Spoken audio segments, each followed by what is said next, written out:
Hi Raf, welcome to Genius Physics with Shamil program. Yeah, so I'm here with a very important topic. We all know that, especially for IGCSE students and edX and IGCSE students, not only for them, for local syllabus students also, this part is a very important one and they can expect a question from this part. Right, so the topic is radiation. We all know the very first part of the radiation that I'm going to discuss, guys.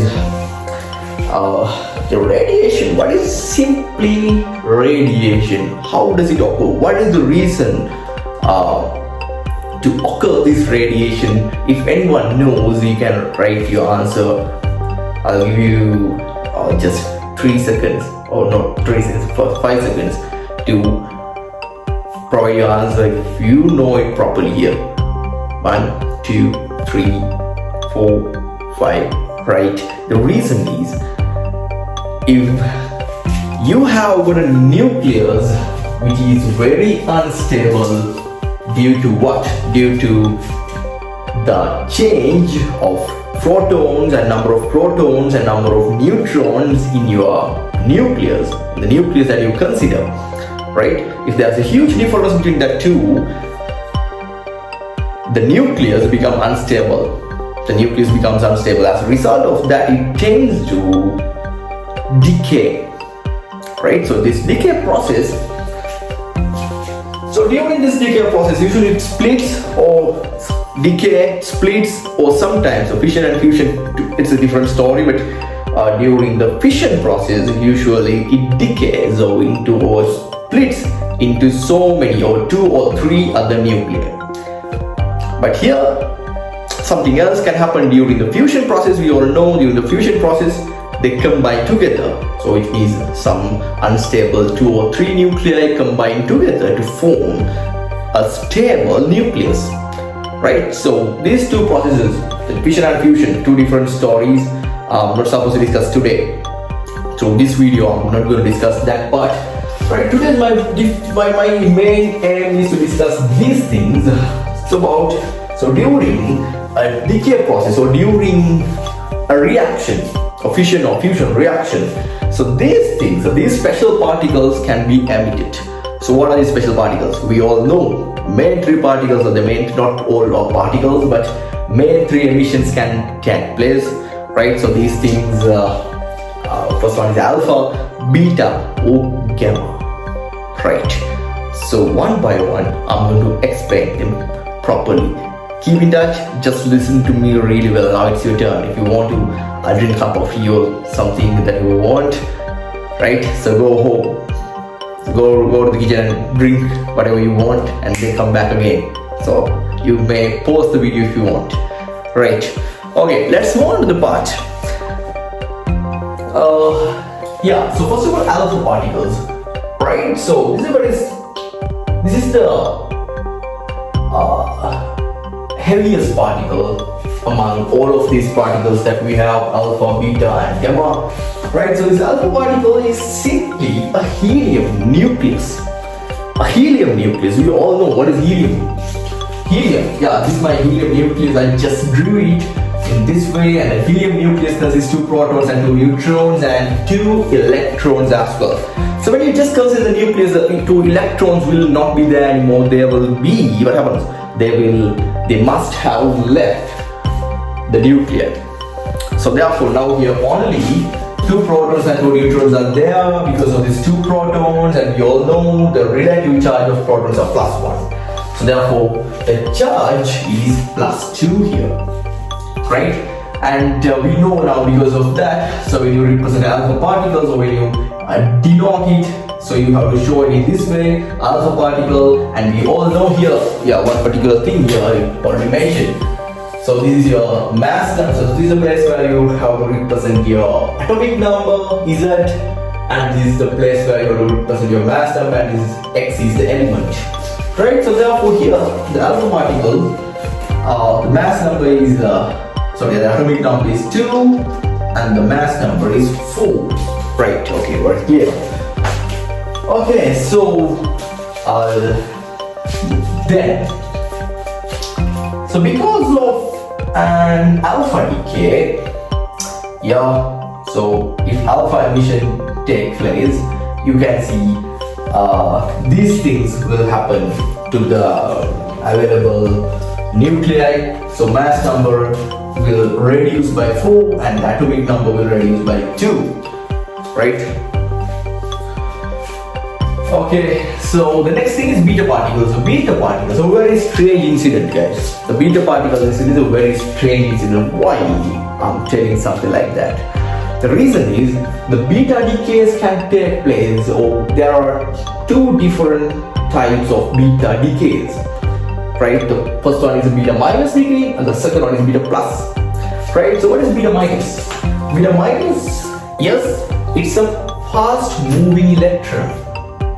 The beta minus decay is just a fast moving electron. Sounds weird, am I correct? Why? The other one, first of all, we should discuss it and then later on I'll discuss the strangest part of this, right? So next one is a fast, so the beta plus particle is a positron, right? Those who analyze these particle physics into the depth and they know how strange these things are. Right? That's not my ambition, that's not my aim here. I'm not supposed to discuss those things now, right? So but here this one beta plus, that's a positron and you can call them as anti-electrons. Yeah, don't worry, don't bother about those things, anti-electrons and the electrons. It's not our ambition here, that's not my my ambition or my aim here today, right? So but the most strangest part here is this is a weird part. The electron, any nucleus doesn't consist electrons. They do not consist electrons. Then how could they emit electrons during a decay process or during a reaction? So that's strangest thing. But just keep it in mind, guys. This is the process. This is the procedure of it.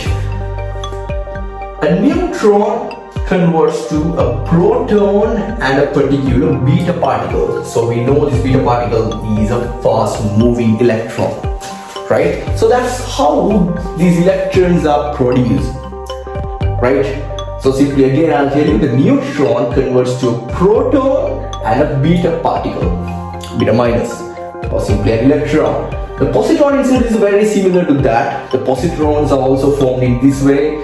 The proton in a nucleus converts to a neutron and a particular beta particle, right?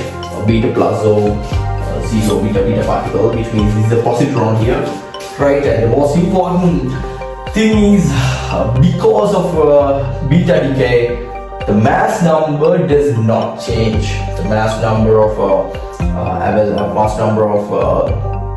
the element does not change, or the element or the nucleus does not change, but the atomic number will be increased by 1, right? And because of a beta plus decay, a positron decay, right? The number of the mass number doesn't change anything. The mass number is a very innocent factor. In this case, the mass number doesn't change, but the atomic number will be reduced by 1, right? Last on these alpha particles, very strange, very important, alpha particles. Sorry, my mistake, gamma. The gamma particles, no, I don't agree with that particle word. Since those are not particles anymore, guys, those are EM waves. Very interesting thing, you must remember, you have to keep this in your mind, those are EM waves. What are EM waves? Those are electromagnetic waves, and we know the nature of electromagnetic waves and the electromagnetic spectrum, right? If you want to know, or if you want to learn this electromagnetic spectrum part properly, I uploaded a video on my YouTube channel. It's already available. You can go through my other videos and just you'll be able to find out that video. So right, I'll put the link if you want, right? So then here, the frequency of these gamma rays are very high, but wavelength is very short. So as a result of that, their energy is also very high, right? Okay, and The next thing is the no mass. Since it's not a particle, so they consist photons, not protons. So as a result of that, it does not have any mass. So then when you write or when you represent your gamma, sorry, the alpha or the gamma particles, so you have to represent in this way: gamma 0, 0. Right? Okay. Last but not least, one thing I should discuss in this way: alpha particles. Usually, they are the heaviest particles, heaviest and the largest particles. As a result of that, their ionization ability is very high. What is the reason, guys? When you compare these two, I'm just should draw, right? So imagine these two spheres. If you consider, the largest sphere has the largest cross section or largest surface area, not cross section, the surface area. As a result of that, it can make a contact with a huge surface area. As a result of that, it has a higher ability of ionization. It can ionize more and more surface area. So therefore, ionization ability of alpha particles are very high if you want to stay down. And the beta particles, medium, gamma particles, very small ionization ability, right? And the penetration ability, when we discuss the penetration ability, definitely the alpha particles has the lowest penetration ability. Beta particles, medium, and the gamma particles has the highest. Pretty obvious. The more mass, very small, so therefore they can easily penetrate anything, right? And if you want to stop them, imagine a barrier. If you want, you have to select, you have to go for, or you have to go with just a simple paper is enough to stop the motion of an alpha particle, or as a barrier you can use to stop the motion of a beta particle. You can use a thin aluminium sheet, right? And how about gamma particles? For gamma particles, you can use a lead sheet, a thick lead sheet. Yeah, so their penetration ability is obviously very high, so therefore you can use a thick lead sheet. Not only that, last not least, and another thing that you can use if you want to stop gamma particles, a thick concrete sheet.